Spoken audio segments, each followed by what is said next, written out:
warahmatullahi wabarakatuh. Halo Sobat Deli Husada, kembali lagi di podcast kampus kita, Institut Kesehatan Deli Husada, Deli Tua. Nah, pada podcast kali ini, saya Intan Nuria, mahasiswi D4 Manajemen Informasi Kesehatan yang akan menjadi host pada podcast kali ini. Namun, saya tidak sendirian nih teman-teman, saya dan partner saya. Hai Sobat Podcast Deli Husada, dengan saya Egy Vana Florencia Lebaran, mahasiswa D4 Manajemen Informasi Kesehatan. Baiklah, di sini kita ada narasumber kita, yaitu Bapak Kaprodi dari Manajemen Informasi Kesehatan, Bapak Baktiar Wahab, SST LKM. Halo Bapak. Baiklah, langsung saja di sini kita akan membahas tentang mitos atau fakta dari rekam medis. Yang pertama, ada mitos atau fakta pasien tidak memiliki hak mengetahui isi rekam medisnya. Oke, kita hari ini bahas terkait dengan mitos atau fakta ya. Iya Pak. Oke, kita terkait dengan rekam medis ada mitos sama ada faktanya nih. Oke, apa tadi pertanyaannya? Yang pertama mengenai Yang pertama, pasien tidak memiliki hak mengetahui isi rekam medisnya. pasien tidak memiliki hak mengenai isi rekam medis. Oke, kalau hal itu saya bisa katakan itu mitos. Ya, jadi kenapa saya katakan mitos? Karena pasien itu berhak nih untuk mengetahui isi dari rekam medis, tetapi yang tidak pasien boleh ketahui adalah atau pasien tidak boleh menyimpan rekam medisnya itu untuk pasiennya. Maka pasien itu boleh mengetahui isi dari rekam medisnya atau isi dari informasi rekam medis, tetapi berkas rekam medisnya itu milik dari rumah sakit atau instansi kesehatannya, seperti itu. Berarti ada bagian-bagian yang boleh dilihat, ada yang tidak boleh dilihat ya Pak? Iya, betul sekali. Jadi ada beberapa informasi yang memang itu diberikan kepada pasien dan ada memang beberapa informasi yang itu menjadi suatu rahasia yang disimpan oleh pihak rumah sakitnya, seperti itu. Kalau pihak keluarga mau melihat, seperti apa tuh Pak? Boleh, tentunya Oke. asal ada persetujuan dari si pasiennya. Tapi kalau si pasien seumpamanya nih, saya tidak ingin orang lain tahu gitu. Ya, kita sebagai tenaga kesehatan atau instansi yang menaungi itu, kita tidak berhak untuk memberikan informasi apapun itu. Termasuk di dalam kasus hukum ataupun penelitian terkait dengan pendidikan nih ya. Itu tidak boleh gitu kalau emang si pasiennya ini tidak menyetujui itu gitu. Jadi kita harus juga menghormati dari hak si pasien. Seperti itu ya Pak. Nah, kemudian Pak, mitos atau fakta kerahasiaan rekam medis itu wajib dijaga. Itu gimana Pak? Waduh, ini mitos atau fakta terkait dengan rahasia rekam medis nih ya. Ya, jadi rahasia rekam medis wajib dijaga itu adalah fakta. Gitu ya. Jadi setiap instansi kesehatan, baik itu rumah sakit, puskesmas, itu hukumnya wajib untuk menjaga kerahasiaan isi dari rekam medis. Jadi nggak boleh nih mentang-mentang ada tetangga gitu ya, tiba-tiba informasinya bocor ke sana kemari. Nah, itu nggak boleh. Jadi instansi kesehatan ya, baik rumah sakit, puskesmas ataupun tenaga kesehatan yang membuka praktek mandiri itu wajib menjaga kerahasiaan dari isi rekam medis. Berarti nih Pak, jadi kalau ada keluarga juga yang ingin tahu tentang isi rekam medis itu tetap tidak boleh atau gimana Pak? Ya, kalau ingin ada saudara nih contohnya ingin mengetahui saudaranya riwayat penyakitnya apa sih gitu ya. Nah, itu kita harus ada persetujuan dari si pasiennya gitu.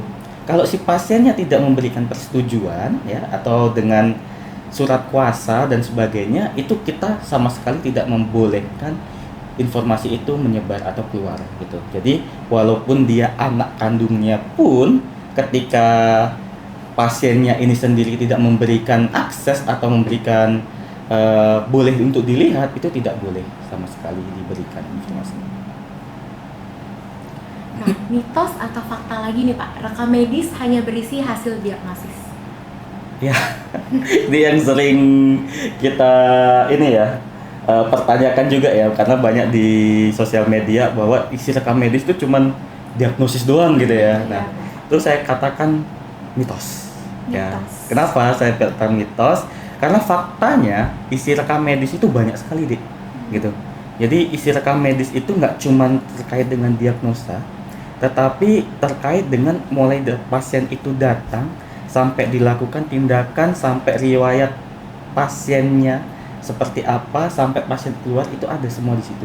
Jadi isi rekam medis itu dari identitas pasien, dari hasil laboratorium, hasil radiologi, hasil pemeriksaan, bahkan surat persetujuan tindakan pasien itu ada di rekam medis semua. Karena setiap tenaga kesehatan sebelum kita melakukan tindakan kepada pasien, kita harus meminta persetujuan dari si pasiennya.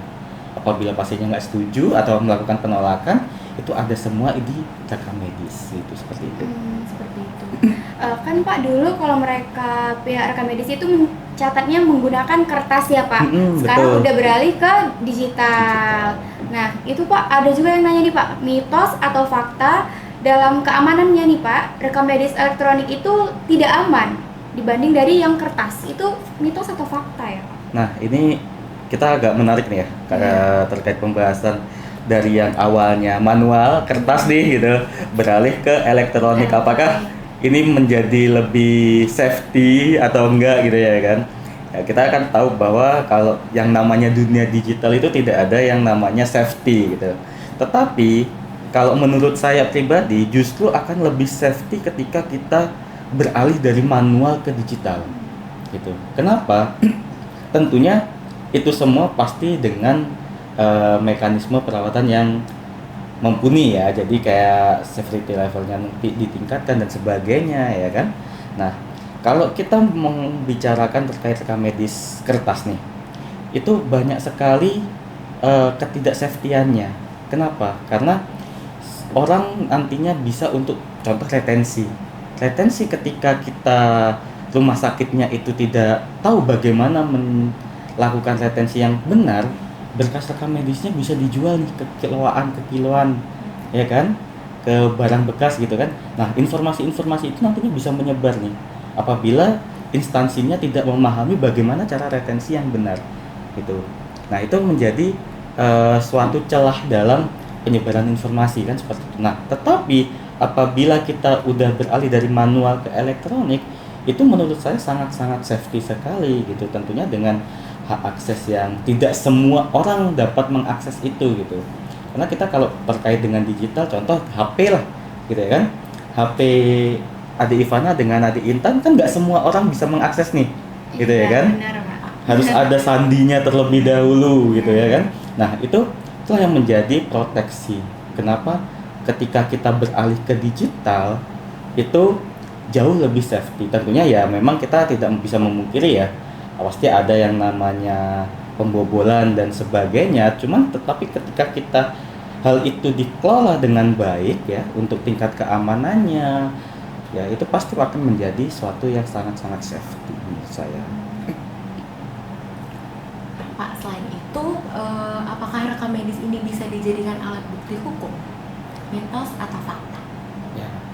Rekam medis merupakan suatu kunci dalam aspek hukum atau legalitas dalam hukum, seperti itu. Jadi memang rekam medis ini bisa digunakan untuk aspek hukum, seperti itu.